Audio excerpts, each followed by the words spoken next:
Hey, welcome to the OHMazing Way podcast. Beth Reese here, founder of Yogini's Yoga for Youth. And oh my gosh, today is it's an amazing day, don't you know?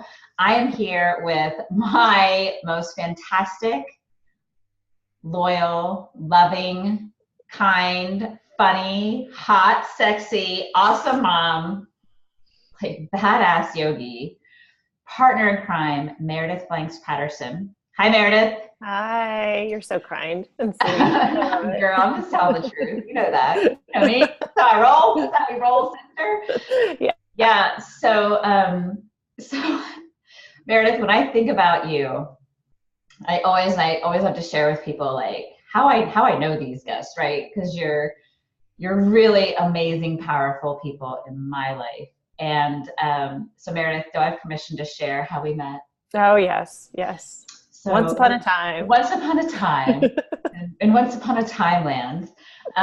So I'll probably muff the facts, but maybe there'll be some good truth. That's okay. So I did my yoga teacher training, my 200-hour yoga teacher training with Christina Sell, as did Meredith, in a different city. And I had started Yogini's, and I was, as I recall, I was going to be in Dallas teaching a family yoga class at what is now the Crow Museum of Asian Art.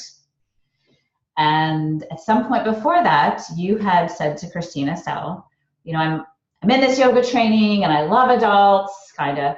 And I really think my passion is teaching children's yoga. And Christina said, oh, you should look up Beth Reese. She started this Yogini's Yoga for Youth program. Now, the truth of the matter is that part of how Yogini's Yoga for Youth came about was during my teacher training with her, when the universe started whispering that adults are great and everything, and you're on the path to bring yoga to kids. And in any case, as I recall, Meredith, Christina suggested that to you. Yes. On Facebook and friended me.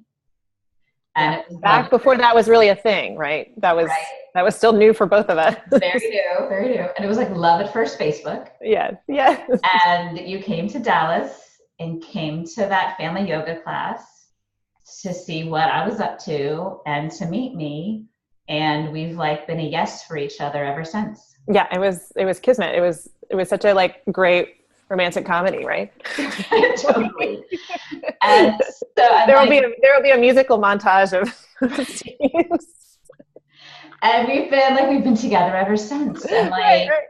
And what's been so great, Meredith, and I just have to say this, like who you have been for me through like literal the thick and thin of life, like the mud I have walked through with you to blossom over and over and over again, right?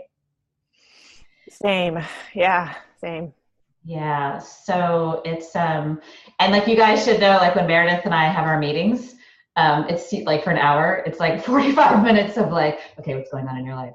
Yeah. You know, and that like amazing and like just dropping in like the person, like think about, like, so for those of you listening out there, like really pull to you in this moment, the people in your life that you can call and you have those that like 30 seconds of like, hey, how's the weather? What's up? And then boom, you just drop into that like vulnerable, this is what's going on in my life. And what do you see? And hold me right now. And like, that's who you are for me, Meredith. And, and to have that in your life and that person, and we all have those people to call on.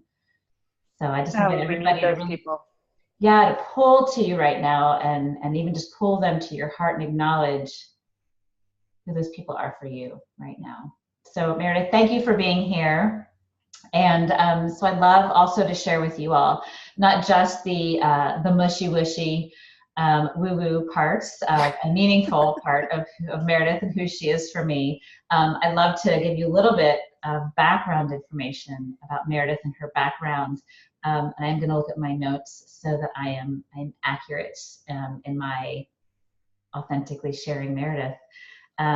So like me, Meredith is has her RYT, registered yoga teacher, as well as she's a registered children's yoga teacher, which means she's studied a lot of yoga on and off the mat. But never enough.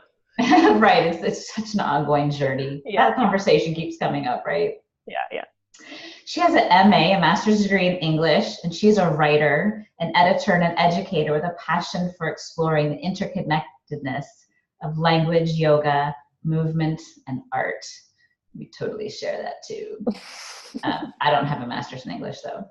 After several years of working in educational publishing, Meredith realized that effective learning should not be bound by classrooms, chairs, worksheets, and tests. Learners need to move and experience and feel. She began seeking ways to bring movement and mindfulness to children. And she met me, boom, in 2009 and began studying and teaching children's yoga, and later training classroom teachers to bring yoga and mindfulness into schools. And Meredith has a beautiful family. She has this amazing daughter, Ruby. I'm hoping we're gonna hear some Ruby stories today. And really, without further ado, Mare, I would love to, and I'm gonna go ahead and switch to this view here. Meredith, with all that lovely background information about you, I would love to kind of pass you the proverbial baton and hear about, share with us your journey, like your mindfulness and yoga on and off the mat journey, and how these philosophies and practices inform your life. Ooh, that's a great question and a big one. And I'm going to show you one of my family members, my therapy. We call him a dog. My therapy dog is here in my lap today. Is that slash? That's slash. Yeah, slash. And if you're on audio, I just held my cat who's in my lap, and he wants to be part of this conversation because he always wants to hear Beth's voice. Thank you for that introduction, Beth. That was so kind. And I have an equally long introduction I give you. So hopefully we'll get to turn the tables sometime really soon, and I can expound upon your greatness and what you've meant to me in my life. But I hope I'll get to that as I talk a little bit about my journey.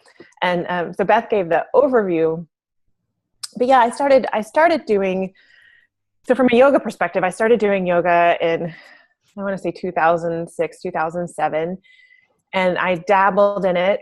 And it was at a time in my life when I was seeking something. I didn't know what I was seeking, but I was seeking a different way of doing things. I'm a person who's had anxiety all my life and have dealt with depression. And I know that's fairly common. I know a lot of you out there probably have experienced that too. And I was beginning to hear that yoga and movement would help. And I was curious about that. And I dabbled in a lot of different kinds and styles of yoga, all of which were helpful and really moved me along my path. And then I found, so I started with Baptiste yoga and moving really fast and really hot yoga classes. And I think that helped me really just move my body and get in my body and get out of my head. Those are not the classes that I'm drawn to now, but they did do something for me because I didn't have to think too much about what I was doing in classes like that. And then I found what used to be, or maybe what still is, called Anusara yoga. It was under that umbrella. And I was really drawn to this style of yoga because the teachers were getting into alignment cues, but alignment of the body and talking about the body and thinking very particularly about the placement of your foot and and where your inner thigh needs to go, and then how your tailbone reacts to where your inner thigh bone goes, and what happens when you lift up on your belly, and what happens when you lift up on your kneecaps. All of these things were forms of meditation for me. I didn't have the vocabulary for that at the time, but they were forms of meditation. I can see that now because when I took my mind and put it inside my body and saw what could transform in my body, and I'm not talking about looks or any outward appearance, but just saw that I could move in a new way, I let go of a lot of the chatter in my mind. I was able to separate from that for moments and really go inside my body.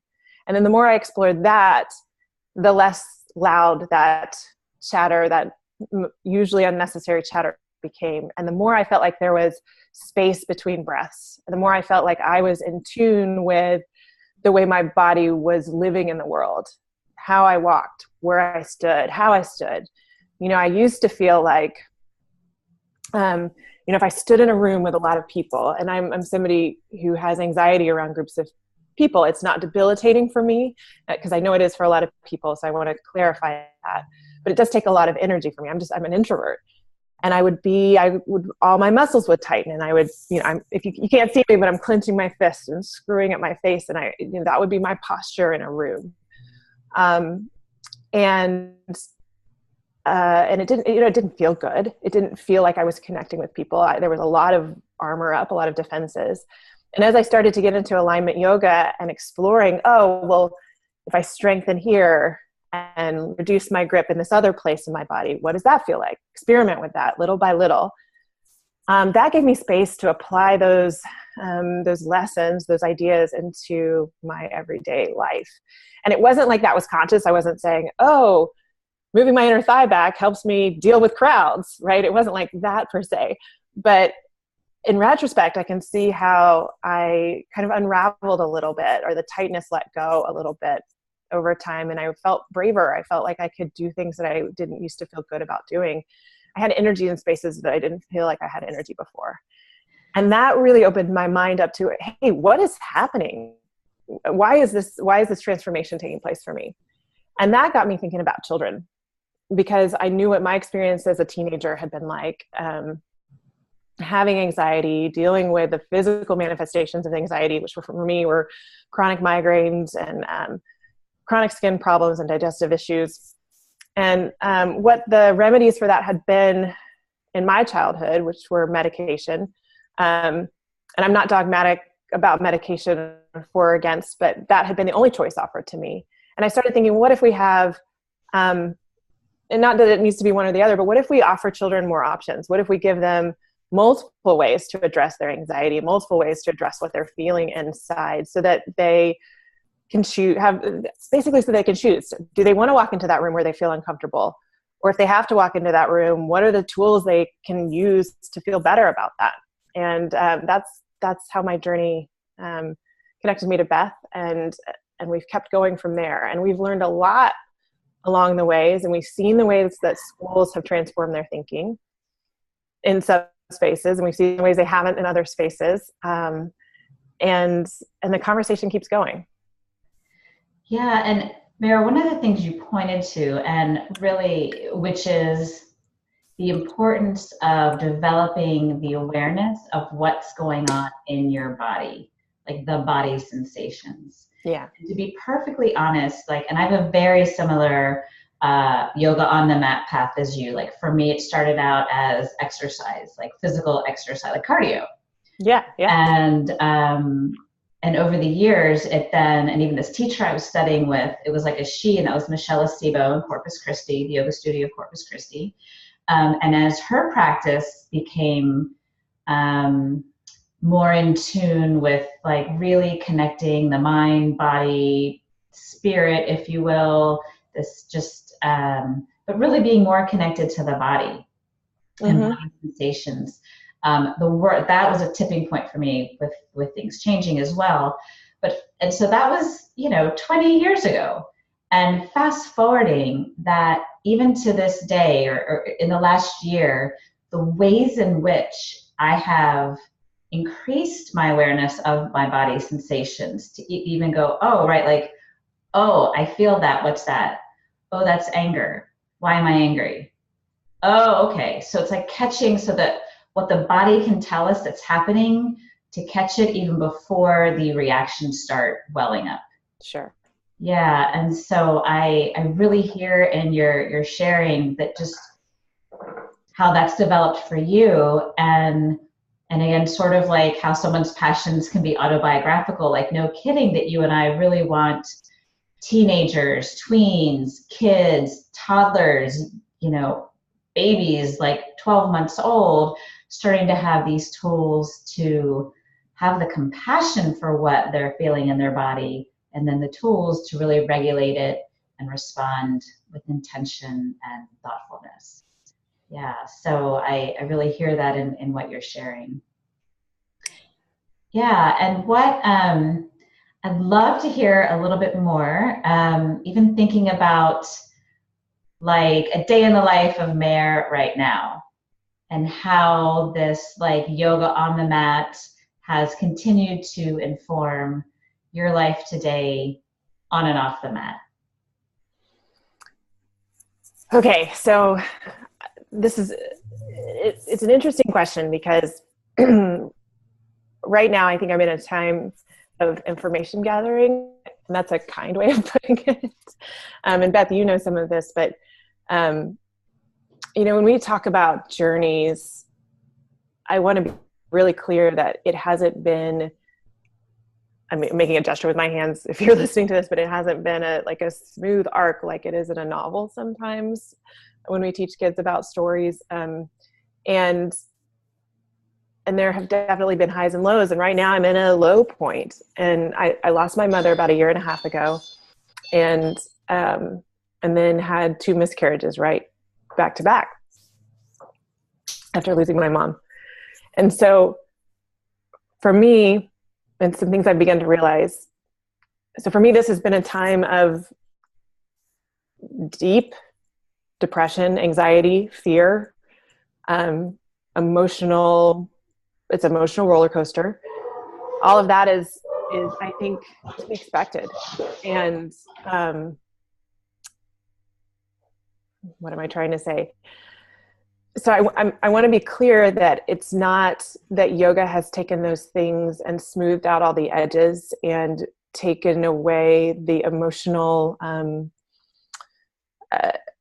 the acute feeling of grief, of sadness, of anger, of fear. Those things exist in my body, and they are real, and I'm not pretending that they're not there and pretending like I'm just sitting still in meditation and it's blissful. And those things don't matter to me. Those things are roiling me up. And it's exhausting. And I see those patterns of anxiety, and for me, even obsessive compulsive behaviors that I had in the past, I see those begin to boil up because those are my instinctual habits for when these emotions get too big and too overwhelming. What I think is different now, and it's subtle, is that I can see that that's happening. And before, I didn't know that I could step outside just enough to see that it's happening and say, hey, I see that that's happening. I don't love it. It also makes sense that that's happening. I'm defending myself. I'm protecting myself. I've experienced this loss. And for me, the loss of my mom symbolized like a loss of, not like, it was a loss of groundedness, a loss of my root, a loss of support and stability. And I felt untethered. And so anxiety feels untethered. So of course that came up for me. But I can stand here and say, okay, this sucks right now. This isn't bliss. This isn't what I want to be, but I'm going to keep moving. I have some tools I can lean back on. And more importantly, I have some people I can lean on, and I can move them, and I can move forward little by little in a way that feels comfortable for me. It doesn't have to be this dramatic shift. And I think a lot of times I know I'm susceptible to this on Instagram, or in the way we communicate today, we see these people having tectonic shifts. Like one day they're emotionally distraught. The next day there's this beautiful photo and I figured it out and I'm all there and I don't have this problem anymore. I let go of it. Everything's smooth sailing. And that might happen for some people, but I also, I want to be realistic about that for people listening who are also in the mud and in the muck, and that these tools can help address that muck. And I think the tools plus people, the tools plus community, the tools plus maybe it's professional people that are advising you, like wonderful therapists. Maybe it's your friends, maybe it's your family, whomever you need to lean on to give you access to those things that will help you continue to move forward. That's what this path has given to me in this moment today. So what was your question again? I think you were like, what's it like right now? And I'm like, well, right now it kind of sucks. You answered exactly the question. And Meredith, I really acknowledge your willingness to share so deeply and personally. It takes bravery and courage and a willingness to look and to speak to what your truth is. So thank you for that. And just to be clear, I'm not always doing that. For those of you out there, sometimes we fake it, sometimes we're truthful, and all of that's okay. Yeah, but and look, what I also hear you saying, and correct me if I'm jumping to conclusions that aren't, or making statements that aren't real for you, or might be real for our listeners. Perhaps one of the things that through yoga and mindfulness, you developed a connection to your body. Mm-hmm.